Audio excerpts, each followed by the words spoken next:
नमस्कार नुआ सकाळ सबु चाषी भाई भौणी मान अन्नदातार एक नूतन अध्याय को मु बंदिता स्वागत करुछि। एबे आसंते जीवा कार्यक्रम को जानि नेबा मुख्यांश गुड़िक। चाषी भाई माने ए खरीफ ऋतु रे आमर केतेक आभ्यंतरीण जिल्ला रे केते प्रकार अणधान फसल चाष मध्य होइथाय। विशेषकर वर्षा आश्रित ढीप जमी गुड़िक धान अपेक्षा अन्य कोनोसी फसल चाष कले सेथिरु टिके अधिक आदाय मिलिथाय। आम राज्यर ब्रह्मपुर डाली गवेषणा केन्द्र में हरड़र उन्नत किसमर आशा एवं BRG2 उद्भावन होईछि। ए विषय में गंजाम जिलार डाली गवेषणा केन्द्र वरिष्ठ वैज्ञानिक डॉक्टर राधाकृष्ण पाणिग्राही कौन परामर्श देइछन्ति आसंतो सुनिबा।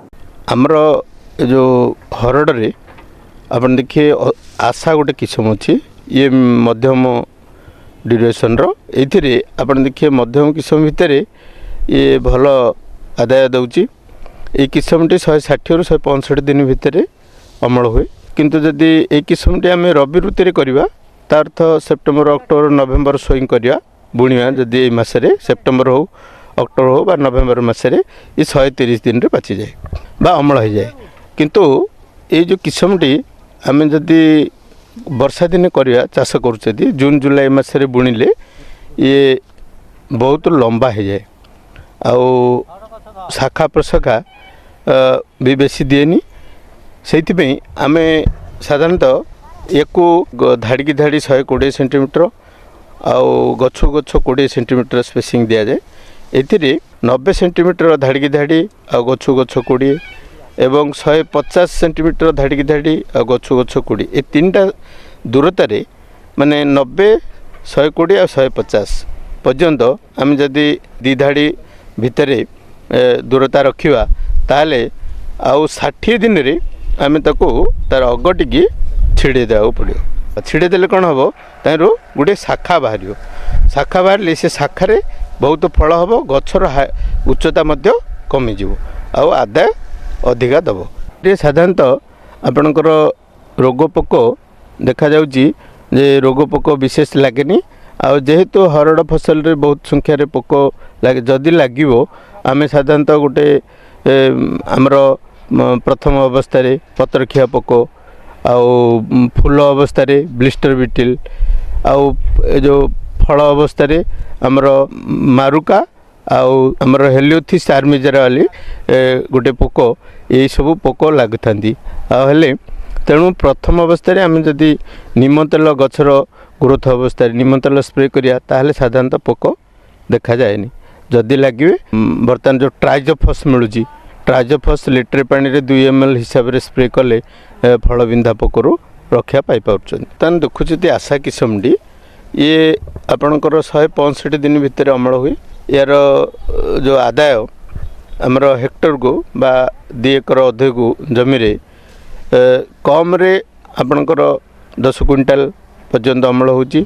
आउ जदि आम ठीक माने जत्नर सहित करवा ताहले 15 क्विंटाल पर्यंत अमल पाई पार्छन। चाषी भाई मैंने आमर BRG2 किस्मटी जोटा कि आम बेंगलोर आनीचु ये किस्मटी आमर ओडिशा रे भल होची बर्तमान देखा जाइए भल होची।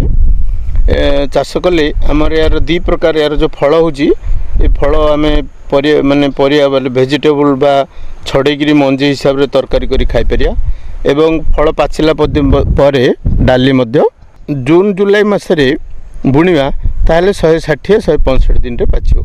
किंतु आम जदि अगस्ट सेप्टेम्बर मसरे बुणिवा ताहले गचर उच्चता कमी जाए आउ किंतु फूल फल अधिका हुए ब्रांचिंग ब्रांच भी माने शाखा अधिका हुए फल फल भी अधिका हुए एवं आदाय भल दिए।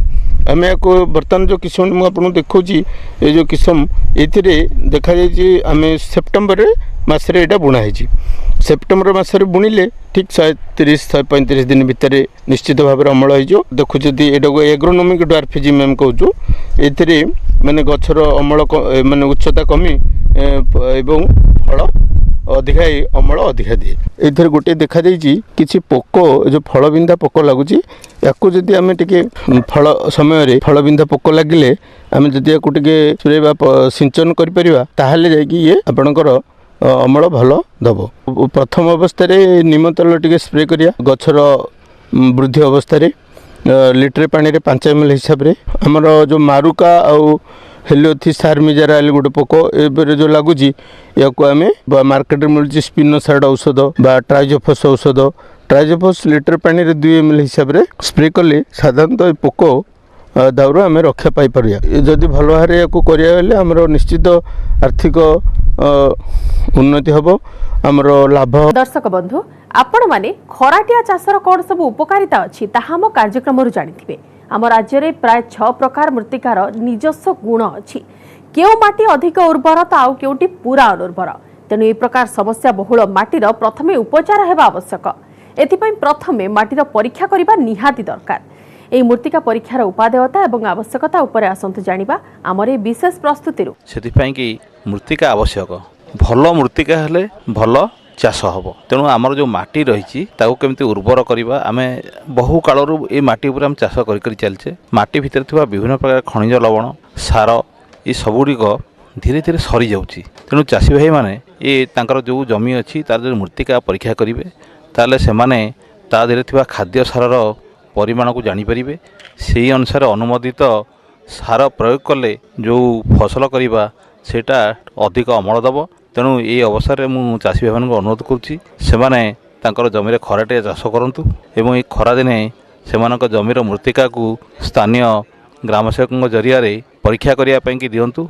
आजिकल जो सार पीओएस मेसीन जरिया बिक्री होची आपणकर जमीर सारर परिमाण जोटा आप परीक्षा हे ताको आटाच करा जीवो जहाँफल आप सुषम सार जो व्यवहार करेंगे से अनुसार से पीओएस मेसीन रे आपन सारर परिमाण आसो जोटा कि आपन आमर पैक्स माध्यम हो फर्टिलाइजर डीलर माध्यम हो किणी आनी प्रयोग करेंगे। माटी हूँ आमर माँ माटीर स्वास्थ्य जदि भल रहिबो आमे भल फसल अमल करि पारिबा तेणु माटी को केमती आमे सुस्थ रखिबा से विषय रे आज सचेतन होबार समय आसी पहुँची। वर्तमान सबु जगार माटी परीक्षा करा जाउची एवं जो सॉइल हेल्थ कार्ड सब दिया जाउची सेथिपाई चाषी भाई माने प्रति फसल पाई तार गोटे गोटे अलगा अनुमोदन रही रासायनिक सारर सेथिपाई धान पाई जदि आपण मृत्तिका कार्ड पाई से जो अनुमोदन दि जाइए सेटा केवल धान फसल पाई सेथिपाई प्रति फसल लेखिबा दरकार जेतेबेले माटी सैंपल कलेक्शन करा जाउची एवं विभिन्न फसल पाई भिन्न भिन्न अनुमोदन दि जाइए तेणु यही जो सॉइल हेल्थ कार्ड पाइला परे चाषी मानकर कौन अच्छी माटी रे से जना पड़ो एवं कौन फसल पाई दरकार आमे से अनुमोदन रु जानी परिबा जाफल कौन हम ना जेतिकी दरकार खाद्य सार आम से ही दबा गछ जेतिकी चाहूँगी सेतिकी खाद्य सार दबा जाफल आम कम खर्च हम एवं अमल। विरति पर आपनको पुणी थरे स्वागत। तापमात्रा वृद्धि जोगु जलाशय अम्लजान अभावर कारण देखा देइथाय। परिवेशर उत्ताप वृद्धि द्वारा पोखरीर उत्ताप बढ़ी थाए और यह द्रवीभूत अम्लजान उपरे प्रभाव पकाई थाए। यह दूर करिबा पई चाषी माने प्रथमतः पोखरी रे जल संचालन करिबा आवश्यक एवं जलर उच्चता बढ़ाई देबा दरकार। एथि सहित पाखरे वायु संचालन यंत्र किंबा पानी पंप द्वारा पोखरी मध्य जल संचालन करिबा दरकार। आज आसंतु जानिबा शीत दिने माछ पोखरी रे अम्लजान प्रस्तुति करिबा विषय रे।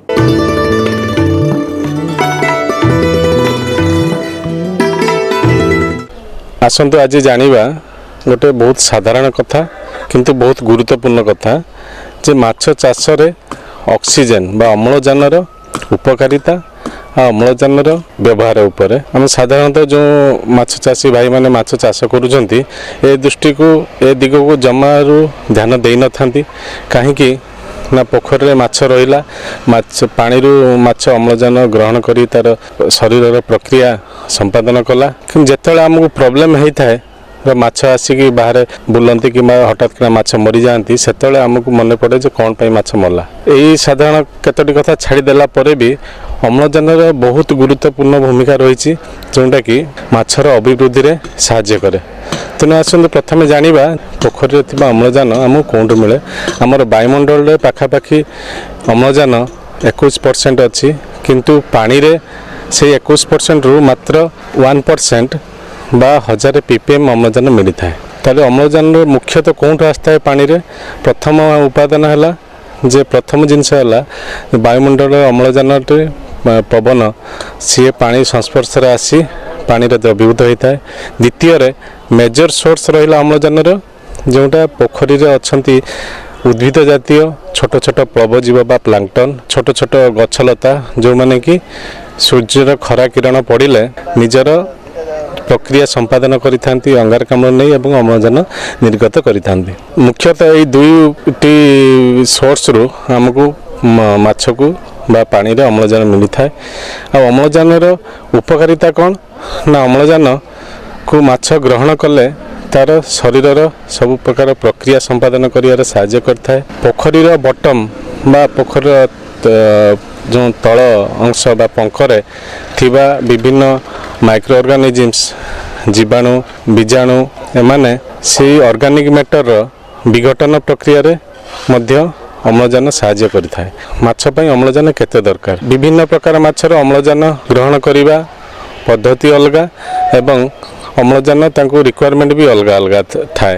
ସାଧାରଣତଃ ଆମେ ଦେଖିବା ଗୋଟେ ବଡ଼ ମାଛ ଅପେକ୍ଷା ଗୋଟେ ଛୋଟ ମାଛର ଅମ୍ଳଜାନ ତାକୁ ଅଧିକା ଦରକାର ହୋଇଥାଏ। ଦ୍ୱିତୀୟରେ ଆମେ ଯଦି ସିଜନକୁ ଦେଖିବା, ଋତୁକୁ ଦେଖିବା, ଖରା ଦିନରେ ମାଛମାନଙ୍କୁ ଅଧିକା ଅମ୍ଳଜାନ ଦରକାର ହୋଇଥାଏ, ଶୀତ ଦିନରେ ମାଛମାନଙ୍କୁ କମ୍ ଅମ୍ଳଜାନ ଦରକାର ହୋଇଥାଏ। କାହିଁକି ନା ଖରାଦିନେ ଯେହେତୁ ବାୟୁମଣ୍ଡଳ ତାପମାତ୍ରା ଅଧିକା ରହେ, ସେହି ଅନୁସାରେ ଜଳର ବି ତାପମାତ୍ରା ଅଧିକା ରହିଥାଏ, ଯାହାଫଳରେ କି ମାଛର ତା'ର ମେଟାବଲିକ୍ ଆକ୍ଟିଭିଟି ବା ଶରୀର ପ୍ରକ୍ରିୟା ବହୁତ ଫାଷ୍ଟ ହୋଇଥାଏ। ଆଉ ସେହି ସମୟରେ ମାଛମାନେ ବି ଅଧିକା ଖାଦ୍ୟ ଗ୍ରହଣ କରିଥାନ୍ତି। ତେଣୁ ସେହି ସବୁ କାର୍ଯ୍ୟକୁ ସମ୍ପାଦନ କରିବା ପାଇଁ ଅଧିକା ଅମ୍ଳଜାନ ଦରକାର ପଡ଼ିଥାଏ। ଦ୍ୱିତୀୟରେ ଯେଉଁ ମୁଁ କହିଲି ଛୋଟ ମାଛକୁ ଅଧିକା ଅମ୍ଳଜାନ ଦରକାର ବଡ଼ ମାଛ ଅପେକ୍ଷା। ସାଧାରଣତଃ ଆମେ ଦେଖିବାକୁ ଗଲେ ପୋଖରୀରେ ଯଦି ପାଣିରେ ମାଛମାନଙ୍କୁ 5 ppm ବା 1 ଲିଟର ପାଣିରେ 5 ମିଲିଗ୍ରାମ ଅକ୍ସିଜେନ ରହିଲେ ବା ତଦୁର୍ଦ୍ଧ୍ୱ ରହିଲେ ମାଛ ପାଇଁ ଉପକାରୀ। ଏଇ ଗୋଟେ ଛୋଟ କଥା ଯେ ଅମ୍ଳଜାନ 5 ମିଲିଗ୍ରାମରୁ ଯଦି କମିଗଲା ମାଛ ଷ୍ଟ୍ରେସ୍ରେ ଆସିବନି। ଯଦି 3 ମିଲିଗ୍ରାମ ପର ଲିଟରରୁ କମିଗଲା ତାହେଲେ ମାଛ ମରିଯିବାର ଯଥେଷ୍ଟ ସମ୍ଭାବନା ଅଛି। କିନ୍ତୁ ଯଦି 5 ମିଲିଗ୍ରାମରୁ ମିନିମମରୁ କମିଲା ତାହେଲେ ମାଛର ସବୁ ପ୍ରକାର ଶରୀର ଯେଉଁ ପ୍ରକ୍ରିୟା ହେଉଛି ସେଇଟା ସମ୍ପାଦନ କରିବାରେ ମାଛମାନଙ୍କୁ ବହୁତ ଷ୍ଟ୍ରେସ୍ରେ ରହିଥାନ୍ତି, ଯାହାଫଳରେ ସେମାନଙ୍କର ଶରୀରର ଅଭିବୃଦ୍ଧି ଠିକ୍ ଭାବରେ ହେଉନି। ମାଛମାନଙ୍କ ଶରୀରର ଅଭିବୃଦ୍ଧି ଦରକାର ପାଇଁ ଆପଣଙ୍କୁ ପର୍ଯ୍ୟାପ୍ତ ପରିମାଣର ଅମ୍ଳଜାନ ବା ମିନିମମ୍ 5 ମିଲିଗ୍ରାମ ପର ଲିଟର ବା 5 ppmରୁ କିମ୍ବା ତଦୁର୍ଦ୍ଧ୍ୱ ଅମ୍ଳଜାନ ରହିବା ଦରକାର। ଏବେ ଜାଣିବା ଅମ୍ଳଜାନ ଆପଣ ପୋଖରୀରେ କମିବ ବୋଲି କେମିତି ଜାଣିବେ? ସାଧାରଣତଃ ଜାଣୁ ଯେତେବେଳେ ମାଛ ବାହାରକୁ ଆସିକି ପାଟି ଉପରେ ପାକ୍ ପାକ୍ କରେ ସେତେବେଳେ ଆମେ ଜାଣୁ ଯେ ଅମ୍ଳଜାନ କମିଥାଏ। କିନ୍ତୁ ଆଉ 2-3ଟି କଥା ଅଛି, ଯେମିତି କି ପୋଖରୀରେ ଥିବା ବିଭିନ୍ନ ପ୍ରକାର ଲାର୍ଭା, ସେଗୁଡ଼ା ଯଦି କୂଳକୁ ଆସିକି ଦେଖିବେ ଆପଣ ଲାଗିଛନ୍ତି ତାହେଲେ ଜାଣିବେ ଯେ ପୋଖରୀରେ ଅମ୍ଳଜାନ ପରିମାଣ କମ୍ ଅଛି।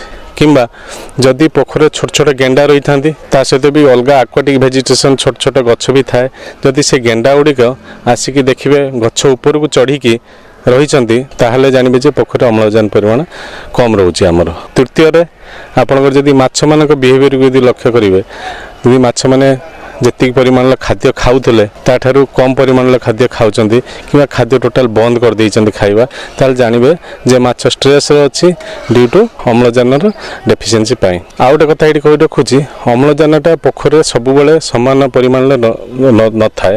ତେଣୁ ଯଦି ଆପଣ ପୋଖରୀରେ ଅଧିକ ସଂଖ୍ୟାରେ ମାଛ ଛାଡ଼ିଛନ୍ତି କିମ୍ବା ପୋଖରୀର ମାଟି ଅଧିକ ସଂଖ୍ୟାରେ କର୍ଦ୍ଦମାଯୁକ୍ତ ଅଛି, ତାହେଲେ ଆମକୁ ଏଇଟା ଧ୍ୟାନ ଦେବାକୁ ପଡ଼ିବ ଯେ ଆମର ଅମ୍ଳଜାନ କେମିତି ପୋଖରୀରେ ନ କମୁ, ଯାହାଫଳରେ କି ଅକ୍ସିଜେନ୍ ମୋର୍ଟାଲିଟି ବା ଡିଜେଲ୍ ଅକ୍ସିଜେନ୍ ମୋର୍ଟାଲିଟି ହେଲେ ଏକା ସାଙ୍ଗରେ ଆପଣଙ୍କର ମାସ୍ ମୋର୍ଟାଲିଟି ମାଛମାନଙ୍କର ହୋଇଥାଏ। ସାଧାରଣତଃ ଖରାଦିନେ ଆଉ ଗୋଟେ କ'ଣ ସିଚୁଏସନ୍ ହୁଏ ନା, ଖରାଦିନେ ପ୍ରଥମରେ ହେଲା ମାଛମାନଙ୍କୁ ଅଧିକ ଅକ୍ସିଜେନ୍ ଦରକାର, ଯାହା କଥା କି ମୁଁ ଆଗରୁ କହିଲି ସେମାନଙ୍କର ଅଧିକା ମେଟାବଲିକ୍ ଆକ୍ଟିଭିଟି ହୁଏ, ଶରୀର ପ୍ରକ୍ରିୟାକରଣ ହୁଏ, ସେମାନେ ଅଧିକ ଖାଦ୍ୟ ଖାଇଥାନ୍ତି। ଏଥିସହିତ ଯେଉଁମାନେ ବି ରହିଲେ ପାଣିରେ ଥିବା ଅଲଗା ଜୀବ, ମାଇକ୍ରୋ ଅର୍ଗାନିଜିମ୍ କି ଉଦ୍ଭିଦ ଜୀବ, ସମସ୍ତଙ୍କୁ ଅକ୍ସିଜେନ୍ ଦରକାର ହୋଇଥାଏ। ତେଣୁ ସେହି ସମୟରେ ଖରାଦିନରେ କ'ଣ ହୁଏ, ଯେତେବେଳେ ସମସ୍ତଙ୍କୁ ଅଧିକ ଅକ୍ସିଜେନ୍ ଦରକାର ପଡ଼ିଥାଏ, ସେହି ସମୟରେ ପାଣିର ବି ଗଭୀରତା ବି କମ୍ ଥାଏ ସାଧାରଣ ଆମ ପୋଖରୀମାନଙ୍କରେ। ସେହି ସମୟ ରାତି ସମୟରେ ଯଦି ଆପଣ ସଡନ୍ ଅକ୍ସିଜେନ୍ ଫଲ୍ ହୋଇଗଲା ତାହେଲେ ମାଛମାନେ ମରିଯିବାର ବହୁତ ସମ୍ଭାବନା ଥାଏ। ତାହେଲେ ଏହି ଅମ୍ଳଜାନ ପରିମାଣକୁ ଆମେ ସଠିକ୍ ପୋଖରୀରେ ବଜାୟ ରଖିବା ପାଇଁ ଆମେ କ'ଣ କରିପାରିବା? ଦ୍ରବୀଭୂତ ଅମ୍ଳଜାନ ବା ଡିଜେଲ୍ ଅକ୍ସିଜେନ୍କୁ କେମିତି ଆମେ ସବୁବେଳେ ପୋଖରୀରେ ଭଲ ଭାବରେ ରଖିପାରିବା, ସେ ବିଷୟରେ ଆମେ ଯଦି ପୋଖରୀ ତିଆରି କରିଲା ବେଳେ ଟିକେ ଧ୍ୟାନ ଦେବା। ଆମର ଯେଉଁ ସାଧାରଣତଃ दक्षिणा पवन हो कि दक्षिणा पवन मैक्सिमम समय बही था तेणु आम दक्षिणा पवन जो दिगरू आसूची तेणु से दिग को जदि पोखरी लंबा हुड़ाटा जदि पाराल रखा ताहले पवन टी बेसी समय पाइब पोखर पानी रे मिसिकी जीवाई तेणु आमर द्रव्यभूत अम्लजान परिमाण अधिका हे। द्वितीय आम जो इनलेट पाइप रखुचे पोखरी रे पानी पशियापाई से पाइपटा खाली सीधा न रखिकी से किसी परफोरेटेड बा कणा क्षुद्र कणायुक्त जिनस देले से पानीटा छिंची होकर पोखर पड़ो पानी पुरेला बेले किंबा ताको 90 डिग्री एंगल ले ऊपर को हाइट रु तल को खसईदेले गोटे जॉइंट देकी तर पानीटा पोखर पड़ो से समय भी किसी परिमाण अम्लजान से द्रवीभूत कर।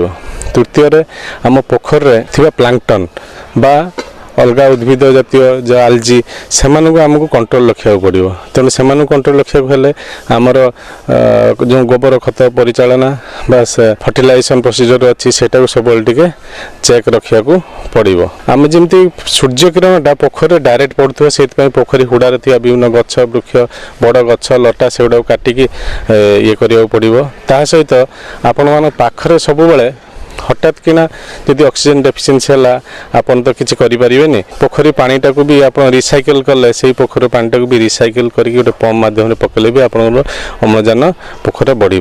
आउ जो कहते हठात किना यदि आपंकर अम्लजान दरकार पड़ा माछ मान स्ट्रेस आसीगले ताहले आपण पाखरे केतोटी जिनस जथा पोटासियम परमांगनेट केमनोफर सोडियम परबोरेट किंबा कैल्शियम पेरोक्साइड एगुड़ाकर विभिन्न प्रकार ट्रेड नेम रे धर O2 मेराइन तापर O2 मार्क्स ऑक्सीफ्लो एमती विभिन्न ट्रेड नेम रे सेगुड़ा अवेलेबल होची जोंटा कि आपण गोटे केजी रु 3 केजी पर्यंत गोटे हेक्टर रे आपण अप्लाई कले संगे से आपण ऑक्सीजन लेवलटा पोखर बढ़ी जीवो। आ जदि केमनोफर पकोजन ताहले 200 ग्राम गोटे एकर मीटर प्रति पकेले ताहले आपण संगे संगे ऑक्सीजन लेवलटा बढ़ी जीवो। तो मु आशा करूची चाषी भाई माने यही दिग को टिके ध्यान देवे एवं भल भाव वैज्ञानिक पद्धति माछ चाष करें।